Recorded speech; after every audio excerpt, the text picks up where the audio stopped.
You ask Tiger to solve. This deals with linear equations with one unknown. The final result is x equals -3. Let's solve it step by step. Group all constants on the right side of the equation. Add 4 to both sides. Simplify the arithmetic.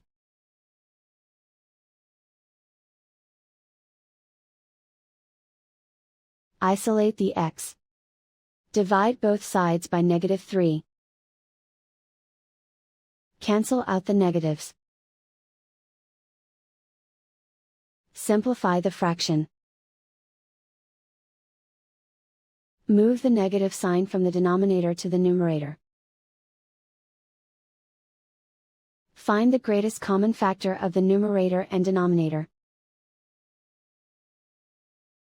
Factor out and cancel the greatest common factor. And so the final result is x equals -3.